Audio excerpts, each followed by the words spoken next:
అన్ని కీళ్ల సంబంధిత సమస్యలకు రీజన్ ఆర్థోస్పోర్ట్ హైదరాబాద్లో అధునాతనమైన సర్జరీ లేని వైద్యం.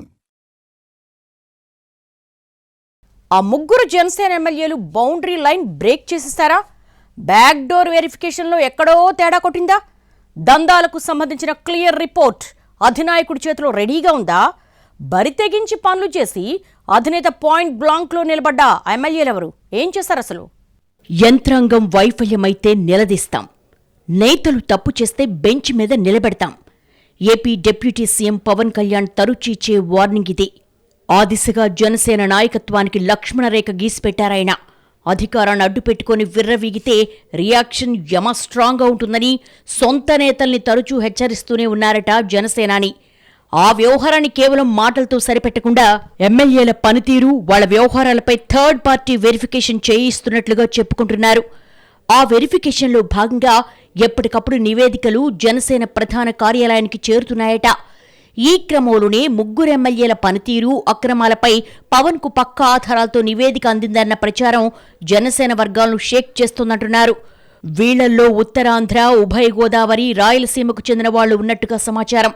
శాసనసభ్యుల పొలిటికల్ జాతకాలు పవన్ ఎప్పటికప్పుడు స్టడీ చేస్తున్నారని, వచ్చిన ప్రతి ఫిర్యాదుకు సంబంధించి ఆధారాలతో సహా నివేదిక రెడీ అయిందని అంటున్నాయి పార్టీ వర్గాలు.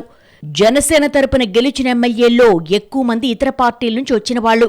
అలాగే దశాబ్దం పాటు పార్టీకి గొంతుగ్గా నిలబడ్డ కొందరు నేతలకు అనుభవం లేకపోయినా అవకాశం లభించింది. ఫస్ట్ టైం ఎమ్మెల్యేలుగా గెలిచిన వాళ్లు నియోజకవర్గాల్లో బలోపేతం అవడానికి, పార్టీ సంస్థాగతంగా ఎదగడానికి పనిచేయాల్సింది పోయి 6 నెలల్లోనే గల్లా పెట్టెలు తెరిచేశారనే ఇన్ఫర్మేషన్తో జనసేన అధిష్టానం కూడా షాక్ అయిందట. ప్రధానంగా మొదటిసారి సభలో అడుగుపెట్టిన ఎమ్మెల్యేల దూకుడుకు సంబంధించిన ఫిర్యాదులు పార్టీ కార్యాలయానికి వెళుతున్నట్టుగా తెలిసిందే. అటు కూటమి పార్టీలు ఎప్పటికప్పుడు నియోజకవర్గాల వారీగా పరిస్థితులను అప్డేట్ చేస్తున్నాయి. గత ప్రభుత్వంపై తీవ్ర స్థాయిలో విమర్శలు చేసిన నాయకులు కొందరు ఇప్పుడు ఎమ్మెల్యేలుగా గెలిచాక అంతకు మించిపోయారన్న గుసగుసలు గట్టిగానే వినిపిస్తున్నాయట. మరీ ముఖ్యంగా పరిశ్రమలు, వ్యాపార, వాణిజ్య కార్యకలాపాలు ఎక్కువగా ఉన్న చోట్ల తీవ్రమైన ఆరోపణలు వస్తున్నట్టుగా చెప్పుకుంటున్నారు. కొన్ని చోట్ల ఎమ్మెల్యేల దూకుడు చూస్తుంటే కూటమి పార్టీల్లోని సీనియర్స్కి మైండ్ బ్లాంక్ అవుతోందట.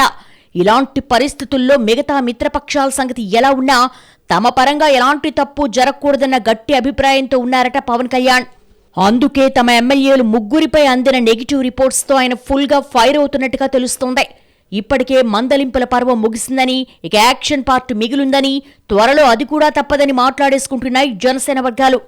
మొక్కగా ఉన్నప్పుడు వంచలేకపోతే తర్వాత ఎమ్మెల్యేలను కట్టడి చేయడం కష్టమని ఆయన అనుకుంటున్నారట. కొందరు ఎమ్మెల్యేలు కూటమిలోని మిగతా పార్టీల నేతలతో కలిసి వ్యక్తిగత వ్యవహారాలను జోరుగా నడిపించేస్తున్నారని, దానివల్ల తమకు ఎక్కువ నష్టం జరిగే ప్రమాదం ఉందన్న చర్చ కూడా జరుగుతోందట జనసేన వర్గాల్లో.